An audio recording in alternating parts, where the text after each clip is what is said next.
on the Grueling Truth Sports Network. Got a tongue twister there.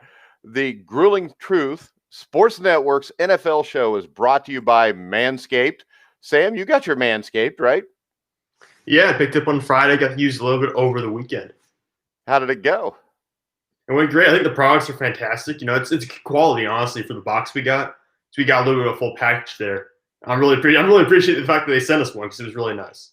Yeah, and you can use the promo code TGT20, and it is the best option in below the waist grooming. Correct, Sam? I mean, is it the best shave you've ever had on your balls? Yeah, yes, it definitely is. And I mean, you got an LED light. We've got it right here. Can you see it on there? Because I got the thing turned off, but you turn it on. It's got a little light, so you can shave your balls in the dark too, Sam. I wouldn't recommend that, but I mean, you could definitely try it. Well, with the light, see, I'm older, so I have a hard time seeing anyway. So sometimes it's better to turn off the light and use the flashlight. But there you go. All right, let's talk a little bit about what happened in the NFL yesterday. And the question I've been getting over the last month, especially since I'm a Bengals fan, from other Bengal fans, are the Pittsburgh Steelers for real? I think after what they did to Tennessee last week and what we saw them do to Baltimore yesterday, I think there's no doubt they're for real. And I also think there's no doubt that over the last 6 games he's played, or even since the end of last year, starting with the playoff game, Lamar Jackson's overrated, Sam. Do you still disagree with me? I mean, no, when we talk about the quarterback power rankings tomorrow, you're going to see where I have Lamar much closer to 20. Right? I think actually might be at 20. But really, the Steelers defense destroyed him yesterday. Bud Dupree and TJ Watt did a great job containing him. They made him stay in the pocket. And when he's in the pocket, he doesn't look comfortable. He has happy feet kind of. He gets pushed up the middle. He can't escape outside. He's struggling to adjust to life in the NFL without running the ball every single play or every other play. And we saw the defense did a great job with the pass rush. The biggest concern with Pittsburgh's defense, which was uncharacteristic, was it struggled containing the run. I don't think that'll be a trend going forward. They contained Kareem Hunt earlier in the year, Miles Sanders, Saquon Barkley. They were fine against those guys. I think they'll fix that, clean that up for next week. And you know what? The offense is basically non-existent for the whole first half. They still won the game. Well, how about this? I think when you look at the Pittsburgh Steelers defense, I think they were giving Baltimore to run. I don't think they tried to take it away. I think what they were doing was they were trying to make Lamar Jackson beat them. And early in the game, Robert Spillane, filling in for the injured Devin Bush, had a huge pick six, which kind of set the tone for the entire game. Yeah, it really did. And you need that pick six to win the game, really, for Pittsburgh. That kept them close enough. There was never a time, actually, in that game where I thought the Steelers were going to lose because it's kind of like with Clemson. When Clemson played on Saturday against Boston College, so they got down early. But I always felt they were going to win that game. It's just because they are good enough teams that if you keep it close, keep it maybe like a 10-point difference, 14-point difference, you can still come back and win the game in the fourth quarter. And Ben Roethlisberger has been doing it for a long time. If you had to pick between him and Lamar Jackson in the fourth quarter, it's Big Ben. He knows what he's doing. He's been there before, and he clutched it up there late in the game. I believe you just repeated what I've said for the last 2 or 3 weeks when I talked about who I thought would win that division, Sam. Yeah, I did. I know. I pulled it exactly from you from a couple of shows ago. Yeah, and I don't think I think you did question me a few shows ago when I brought that up, Sam. It might have come up a little bit like that. It might have been a little bit questioning. Well, I just don't see the big deal about Lamar Jackson. I think that there is a way to beat him. It's been proven. I think you've got to have a really good team to do it just because Baltimore's really talented. And I still go back when I watched this game, and still, Baltimore needs to give him some receiving weapons. I think he may be better than what he looks. He just doesn't have the guys. They're so concentrated on running the ball, that I'm afraid that they're going to lose developing Lamar Jackson as a passer. Yeah, he's Mark Andrews. We talked about before the year. I think we said Mark Andrews had to be the go-to guy. And he only had 3 catches for 32 yards yesterday. Willie Snead had over 100 yards. But when Willie Snead, who kind of peaked like 4 years ago with the Saints, is your top receiving option, you have some problems there. I think at this point, Marquise Brown's pretty clearly not going to be a number 1 wide receiver in the NFL. Devin Duvernay is a nice piece you had this past year, but he's not going to be number 1 either.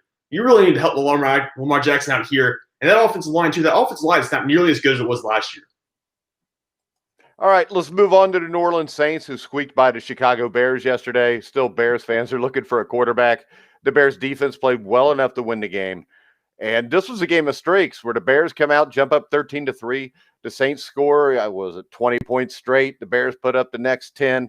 And then New Orleans wins the game in overtime. My concern here when I watch this game, if I'm a New Orleans Saints fan, is the lack of being able to push the ball down the field. Yeah, but some of that has to come with the receiving options you're working with, right? Because they don't have Emmanuel Sanders or Michael Thomas, and Sanders is a guy who can get deep for you. So not having him, I think that's probably the biggest concern, right? I mean, I know obviously just one receiver is not going to make the entire difference in all the world. And having basically Kamara and Jared Cook be your top two receiving options yesterday, that's a little bit concerning. I agree with you there. But once you get Emmanuel Sanders and Michael Thomas back, won't that kind of mitigate some of the concern? It would, but the thing is this, we haven't really seen Michael Thomas this year, and Emmanuel Sanders seems like he misses every other game. So they need to get something going here offensively because you're not going to be able to go beat Seattle. You're not going to be able to go beat a lot of these teams, Tampa Bay, if you can't have a threat down the field. Right now, there's no threat down the field. I don't think that's because Drew Brees is old. I think it's because they're limited in weapons. But it just seems like the old question is always this: when, if ever, are you going to get Michael Thomas back? They've talked about having to possibly trade him. Emmanuel Sanders is an older guy who seems to get banged up a lot. So I think there's a lot of concerns if I'm a Saints fan right now. Yeah, at this point in his career, Drew Brees in the past was good enough he could carry mediocre receiving options and still get you to 10 or 12 wins. At this point in his career, he needs all the help he can get around him, and not having Michael Thomas, Emmanuel Sanders, and basically was a Traquan Smith be your top wide receiver on your depth chart. I mean, that's not really going to fly, especially when you play a team like we talked about, Tampa Bay. You can't do that against those kind of teams. Yeah, and we look at the Bears. The Bears sit, tied for first place right now. And I know a couple weeks ago I said that they could win the division. I still think they could, Sam. And the reason is I think there's gigantic holes with the Green Bay Packers, especially on defense. And right now, if the Chicago Bears could just run the ball, they could win this division. They're not running the ball great. I think Matt Nagy has actually done a good job with this team, other than the fact that he was part of the problem with picking Mitchell Trubisky.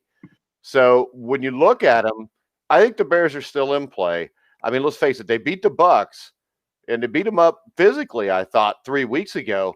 And yesterday, they damn near got the Saints. So I don't think we could just write the Bears off because we don't think Nick Foles is any good.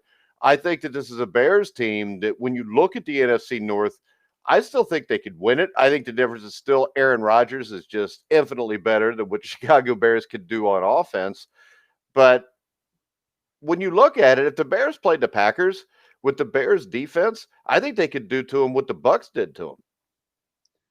Yeah, they have a chance to do that. And I was ready to write the Bears off after last week's loss. I really thought that kind of put them out of the conversation because it really showed all their deficits, I thought. But then you come back this week, and they play the New Orleans Saints close, and they beat the Buccaneers already. So to me, it's very up and down with Chicago and predicting how they're going to do. I mean, Nick Foles even yesterday didn't have a terrible game.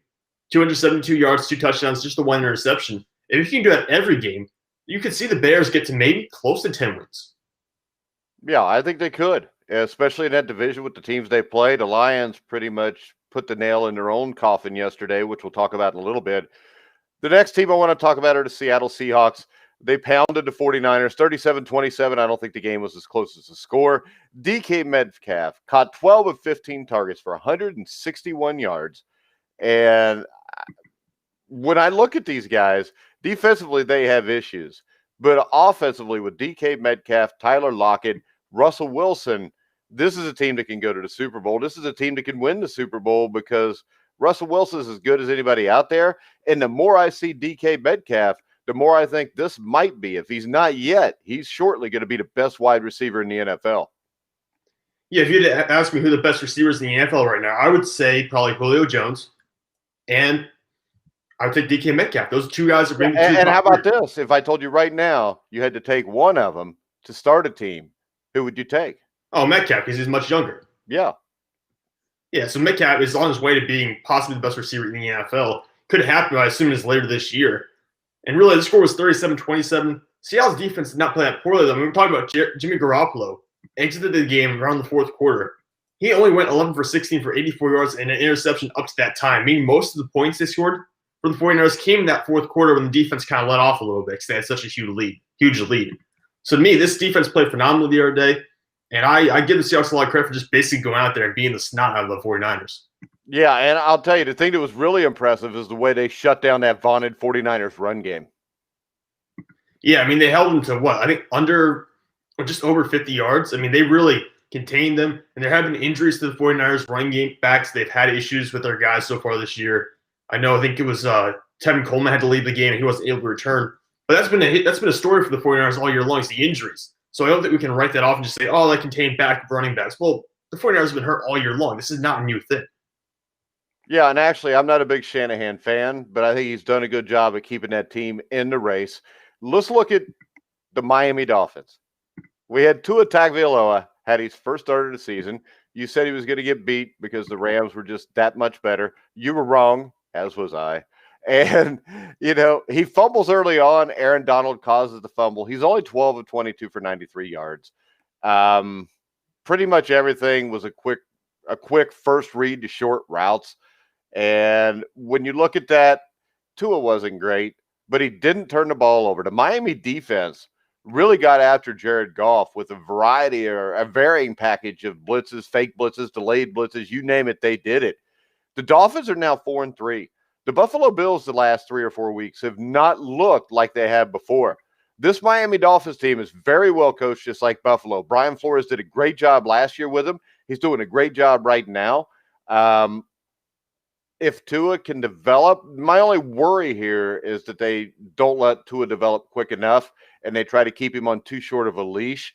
But the Miami Dolphins, I think we have to take them seriously as a contender to the Buffalo Bills in the AFC East now. Yeah, if they let Tua go in a sense that he's in maybe next week or the week after that performing like playing through the whole playbook the way Joe Burrow and just a Herbert kind of been allowed to do, I think we have to take them seriously because the Bills have been, I'll say the last 4 weeks, they've been mediocre at the very best. They have struggled completely. They should have lost to the Patriots, but we'll talk about that a little later. So the Bills are struggling. They're only, I think, 2 games ahead of the Dolphins right now in terms of wins. Miami could even make a wild card race here. Talk about they're tied with the Raiders in terms of record. They're only 1 game back from Cleveland and from the Colts. So they're right there. They're in the thick of things. And the Dolphins, that defense, got Kyle Van Noy, Christian Wilkinson. They got some guys in there who are starting to finally hit their stride in the season. I think this defense could be the unit that actually carries Miami to the playoffs. Well, how about this? I mean, when you look at the schedule, they play the Cardinals next. I mean, it's going to be a tough game, but I think that's a toss-up. They play the Chargers at home. They should beat them. They should beat the Broncos. They play the Jets. They play the Bengals, which I think is a dangerous game with Joe Burrow. Then they play the Chiefs, but then they finish with the Patriots, the Raiders, and the Bills. There's a lot of games here that are winnable. The only game that I look at here and I think, well, they're probably not going to win that game is the Chiefs game. Outside of that, I mean, maybe they lose to the Cardinals. They're 4-4.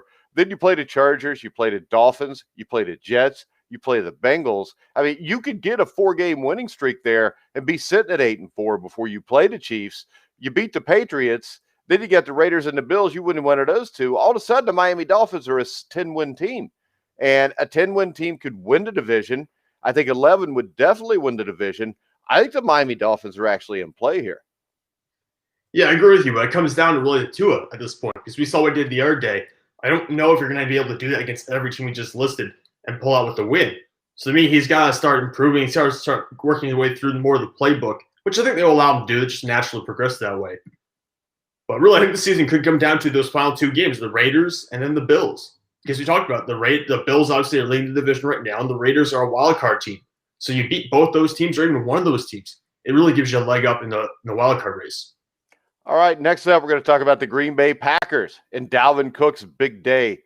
And yesterday, Dalvin Cook was amazing. Was it over 200 yards? And he dominated the Green Bay Packers. And the scary thing here to me is the Minnesota defense pretty much held Aaron Rodgers in check, especially the fourth quarter when they started to come back. And I think in Green Bay, you've got Mike Pettine as a defensive coordinator. I don't think that's a great call to have Mike Pettine there. The defenses that they called didn't make sense. And the thing that's really scary if I'm the Green Bay Packers is, much like when they played the 49ers in the NFC Championship game last year, they got bullied at the line of scrimmage by the Minnesota Vikings. Yeah, they have not improved on what their biggest flaw was last year. And they knew it was their biggest flaw. And they had the whole offseason to address it. They had the whole first half of the year to address it. And they haven't. They need an inside linebacker desperately. They needed some interior force there to stop the run game. So they haven't been able to stop it whatsoever. And you look at it, it was all Dalvin Cook yesterday. I know Kirk Cousins didn't turn the ball over, but he only had 160 passing yards. Cook had 163 rushing yards and 63 receiving yards. And the Packers had no one who could cover him. They had no one who could plug the holes up front. They got bullied off the ball. And this is the defense for Minnesota that I thought they could have. This is the unit that I thought they could be produced based on the talent they have on the roster with guys like Anthony Harris, Eric Kendricks, Harrison Smith. And they finally had that game I was hoping they were going to have all along. And really, Aaron Rodgers didn't have a bad game, 291 yards and 3 touchdowns. But they overall contained him, and they kept him from breaking out in the fourth quarter and putting up a comeback. Well, the scary thing here is when you look at their schedule, Thursday Night Football, they play the San Francisco 49ers. That's the same team that gouged them last year. They got to go to San Francisco. San Francisco's coming off a tough loss. Green Bay's coming off a tough loss, but Green Bay is the team that will have to travel here. Then they get the Jaguars, but then they're playing at Indianapolis. They play the Bears. They play the Eagles. They're at Detroit. They host the Panthers, and the Panthers are going to have Christian McCaffrey back. Last year, if you remember, the Panthers gave the Packers a scare up there with McCaffrey. And then you finish the season with the Titans and the Bears are in Chicago. The Titans have Derrick Henry.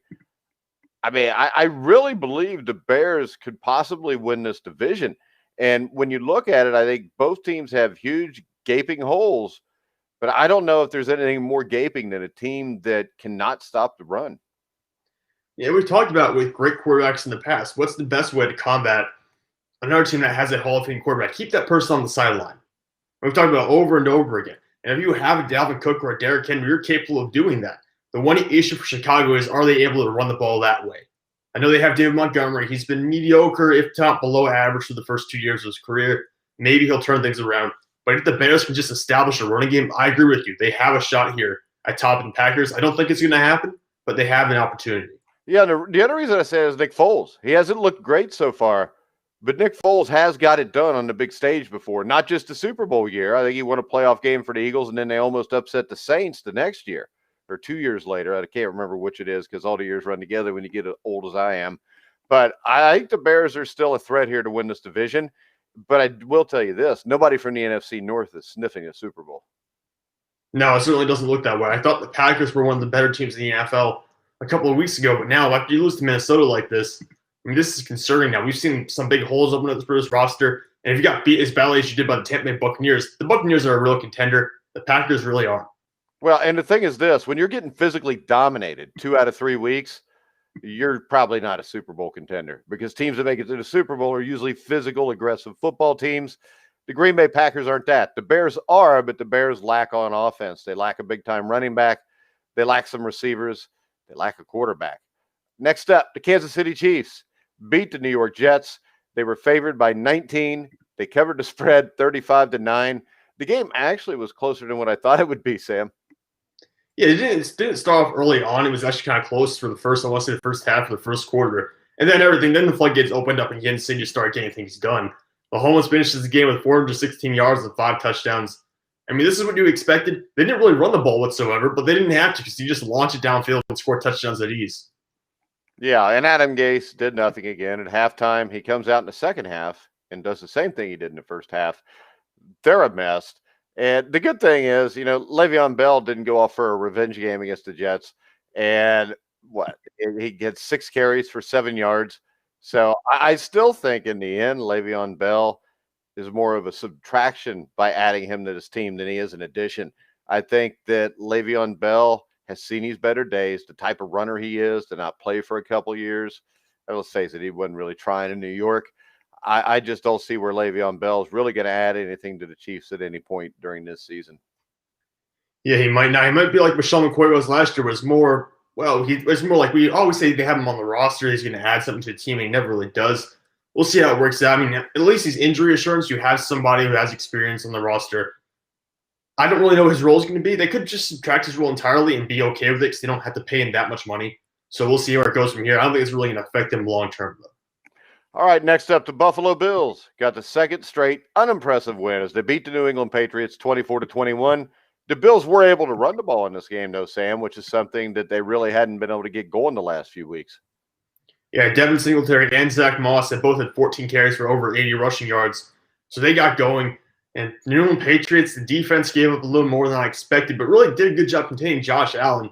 I mean, Allen only threw the ball 18 times because they were able to run the ball so much, but 24 points is what New England gave up. That's not that bad in reality. They should have won this game. It's on Cam Newton. Well, but there's not much you can do. There's not much you can switch to here. Cam Newton did run the ball 9 times for 54 yards. Damian Harris played really well, 16 carries, 102 yards. And I mean, the Patriots are in trouble, but they got Bill Belichick, so they'll probably be in most of the games. I think the best thing happen for the Patriots is they lose out, can get a quarterback at the start because Cam Newton's not going to be the guy. Jarrett Stidham's not going to be the guy. I think this division comes down to Buffalo and Miami. And actually, what I see right now, I mean, Miami may win this division because the Bills aren't playing well. And my worry about the Bills is with Josh Allen, you got kind of a streaky quarterback. And the problem with being a team that wants to run the ball and pound the ball is maybe when they weren't running the ball, he threw it a lot. He got more into a rhythm where I think where he's only thrown the ball 18 times, I think it's really hard for the type of quarterback he is to really be productive.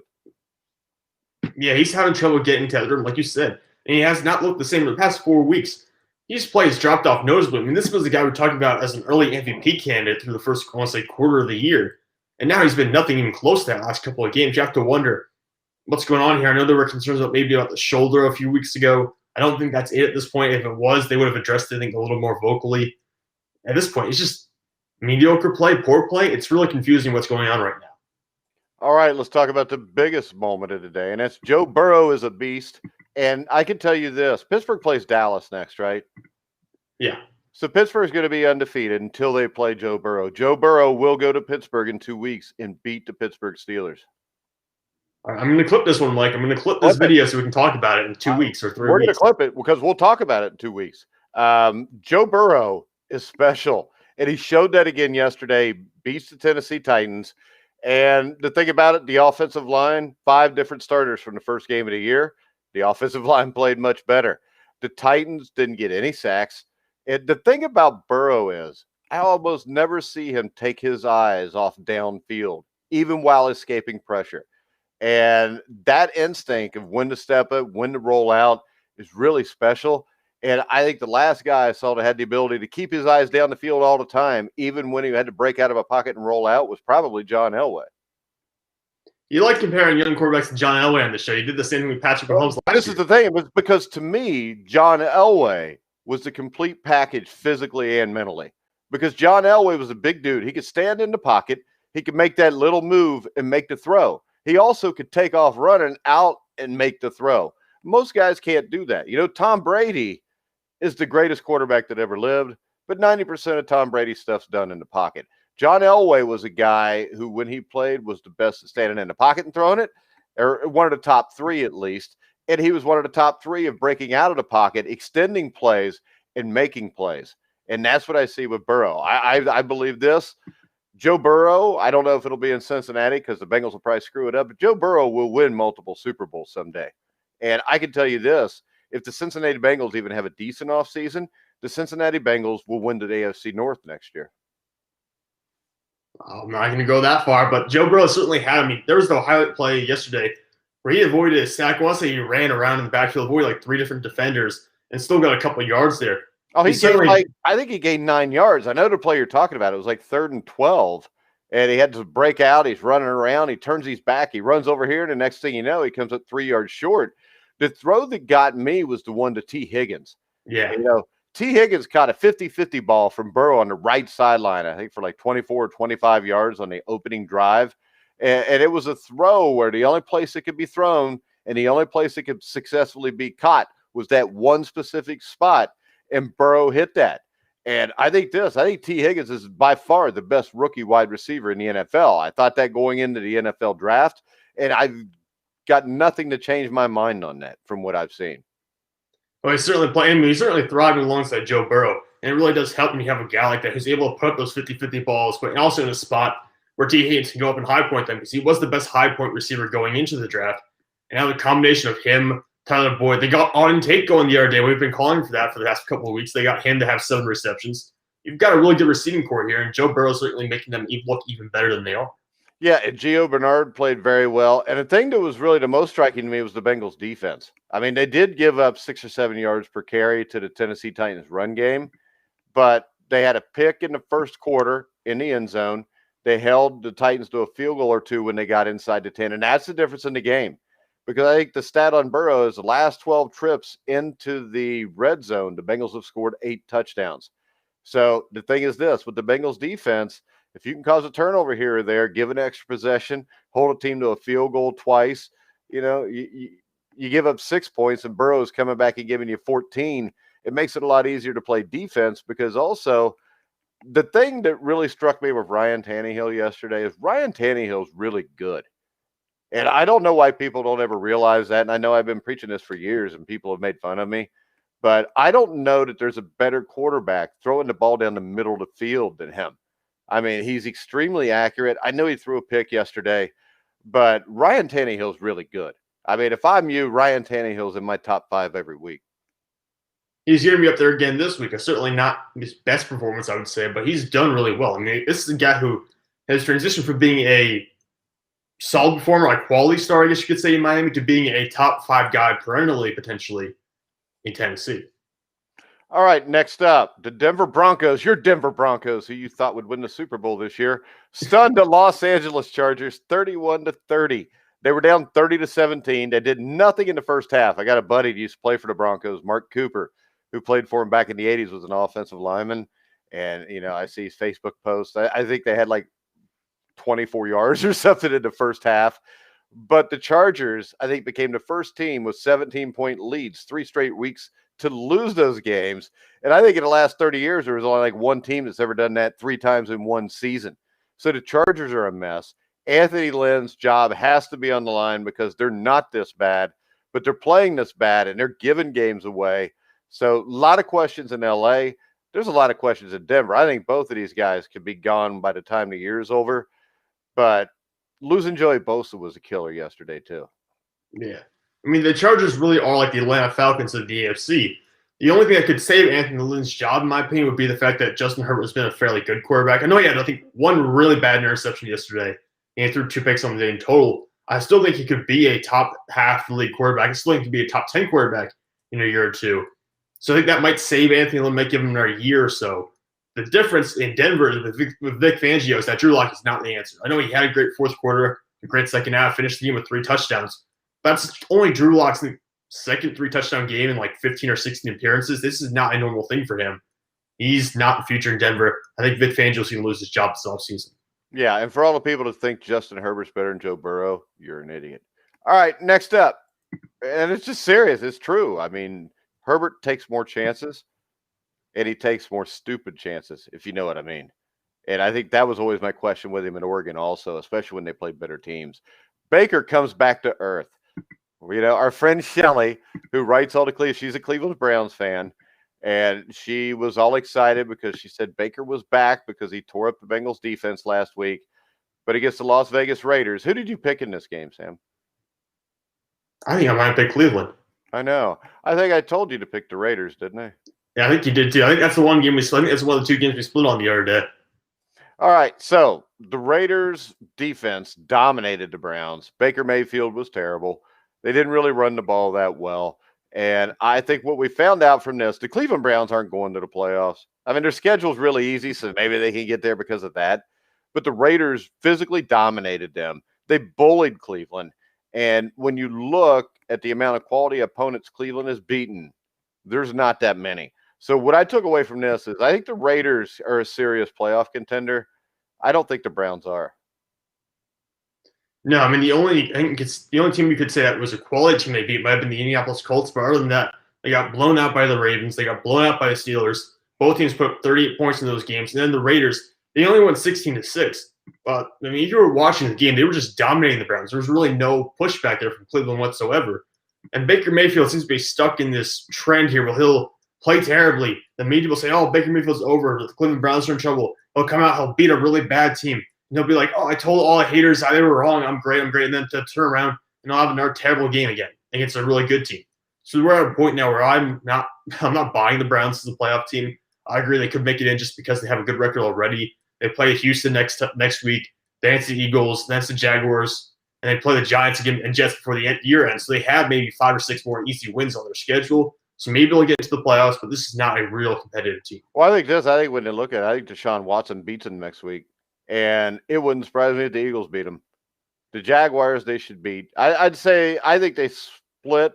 I think for them to be a playoff team, they're going to have to beat both the Texans and the Eagles over the next 2 weeks. Then they play the Jaguars, so they'll be running 3 straight wins. They'll be 8-3. All their fans will be excited. Then the Titans will beat them down. The Ravens will beat them down. They'll beat the Giants. They'll beat the Jets.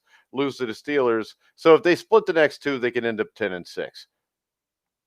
Or if they split the next 2, I think 10-6 is possible. But I really think the Texans and the Eagles could beat them. If that happens, then all hell breaks loose in Cleveland, as it usually does. Next up, the Indianapolis Colts. I think I was wrong here. I think this is the other one we disagreed on. So I think we ended up tied for the week. But the Colts beat up the Detroit Lions. Matt Patricia's got to be out of here. I mean, Phillip Rivers looked like he was young again. 23 of 33 for 262, 3 touchdowns. Now, I think this, from watching Tennessee and the way their defense is playing, with the Colts having Darius Leonard back right now, I think you would actually have to favor the Colts to win this division right now at this point. Really? It's that close?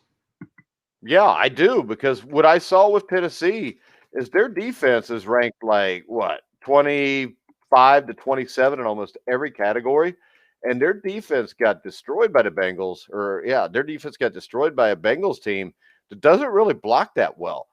And when you throw that into effect, I mean, the Colts defense, I think, is better. You look quarterback, offensively, I think Tennessee is infinitely better. But the defense is the difference here. And I really think the Colts are going to beat the Ravens next week. And then they're going to go to Tennessee. And that's going to tell us a lot, because over the next 4 weeks, the Colts and Titans play twice, 2 out of 3 weeks.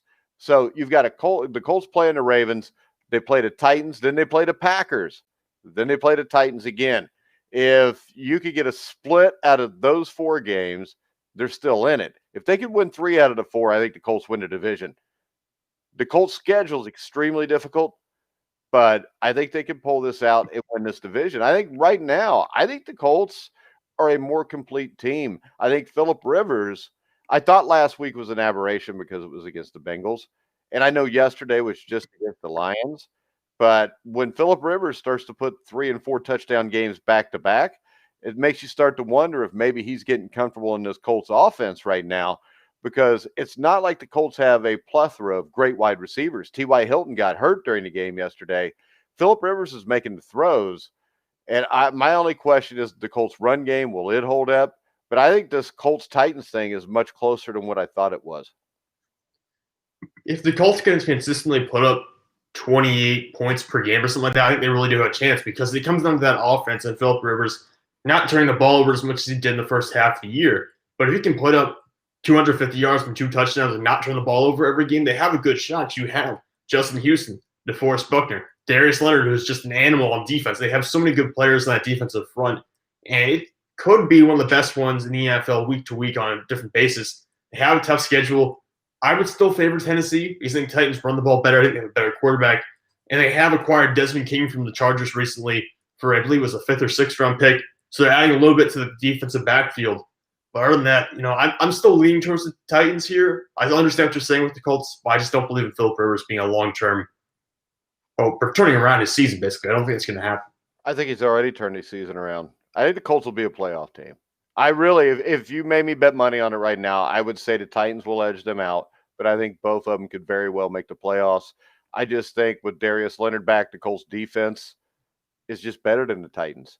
And when it comes down to it, playoffs, you're probably going to have bad weather. Defense is going to be a big deal here. So that's why I think the Colts are still very much in play. All right, let's talk about the Sunday night game. The Eagles beat the Cowboys. It was ugly. And damn, these teams are bad. And the Eagles are probably going to be in the playoffs. And I would love to be the team that gets to play the Eagles in the first round. It's almost like a first round bye right now. Yeah, if you're looking at the schedule at the end of the year and you're trying to leverage and figure out who you're going to play in the first week of the playoffs, honestly, if it means putting all your backups on the field and losing week 17 to play the Eagles in the first round, I would do it because strategically it makes sense. I mean, play the Eagles in the first round. It's basically a first round bye. Carson Wentz turned the ball over 4 times. I mean, you got against Dallas' defense, it's been terrible all year long. I mean, it was ugly yesterday. The Cowboys, honestly, they lost the game 23-9, but you really couldn't tell from watching the game because of how close it looked. And that really says a lot of things about the Eagles right now. Well, you know the scary thing?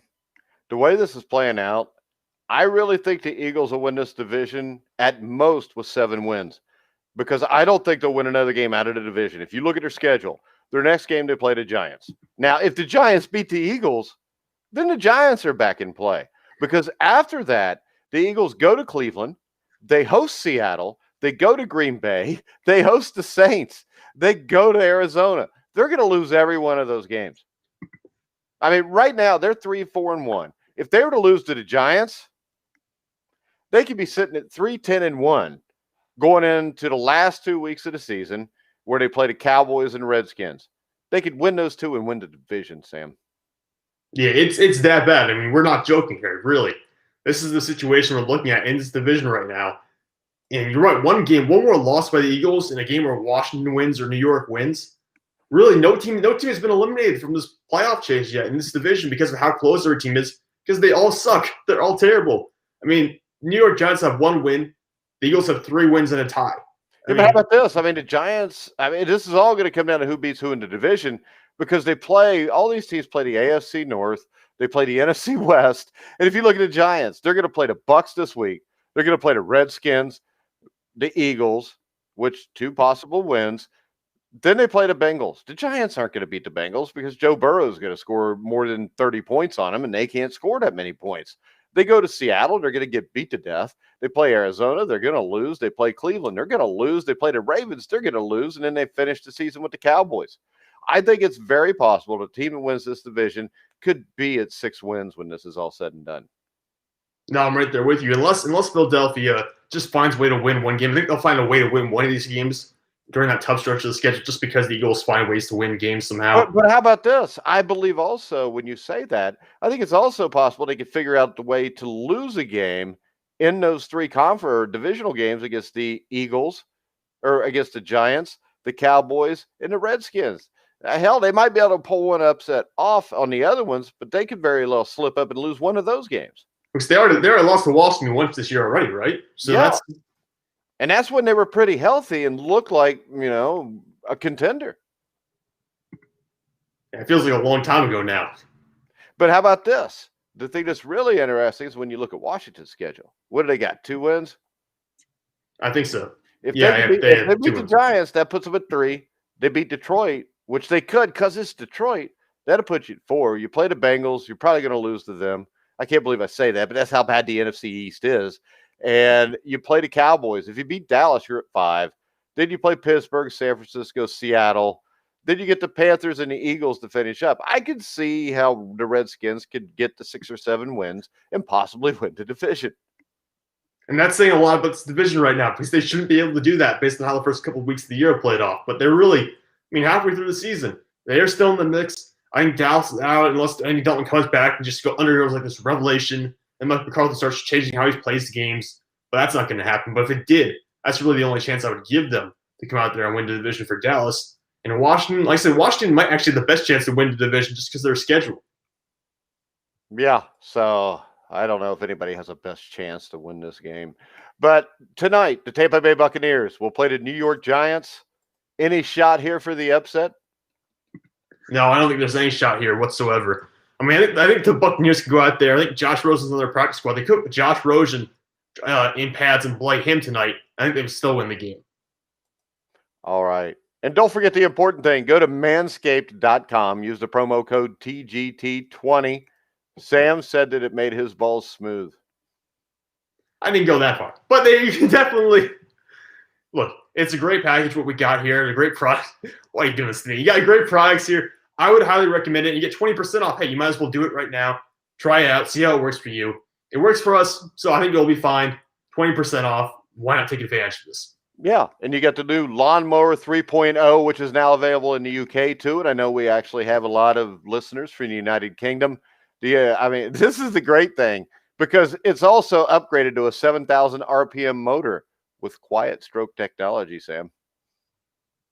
I'll pretend I know what that means and nod. What that means that when you're stroking it, it's quiet. I'm talking about like your face and stuff because this thing works. I mean, it works there. I would suggest if you're going to trim your balls, though, you'll probably want to clean it out before you use it on your face. But Probably. maybe not. But maybe not. Who knows? Yeah. So if you go ahead, use the promo code TGT20, it helps out the grueling truth. It helps out your balls. And if you use it, you got to remember it makes your testes the besties. Did you come up with that, or was that something you had written down beforehand? I just come up with stuff off the top of my head, but it makes your testes the besties. That's pretty good, huh? What? You got a creative mind, Mike. Don't you want to have the bestie testes? All right. I just like saying it now. We might come out with a grueling truth shirt now, and on the back of it, just put "Make your testes the besties." You know what? And someone would probably buy that. So if anybody wants to buy that, you send a message saying you want to buy that. We'll make it up and we'll send it out to you. Of course, you'll have to pay us for it because it'll cost us money. So remember, get 20% off, also free shipping with the promo code TGT20 at manscaped.com. That's 20% off with free shipping at manscaped.com. And don't forget, use the promo code TGT20. Your balls will thank you, Sam. Yes, they will. Did your balls thank you? Yeah, they did. We're going to get you out of your shell, Sam. No, you won't. That'll never happen. Yeah, we're going to get you out of your shell. You're going to be on here talking about your balls within 3 days. No, I'm so far hunkered down here, you'll never get to me. We'll get to you. All right, guys. You can follow Sam Teets at Sam Teets 33. You can follow me at Grueling Truth. Make sure you check out our special shows. We had one last night, or I had one because Sam was out doing something. I don't know. He was probably shaving his balls, and it just took forever. What? I can have a little bit of a social life sometimes on the weekends. Is that what you call shaving your balls with the Manscaped Lawnmower 3.0? Promo code TGT20. Yeah. So that's what you call it. All right. The scary thing is you told me you were with your friends when you did it, but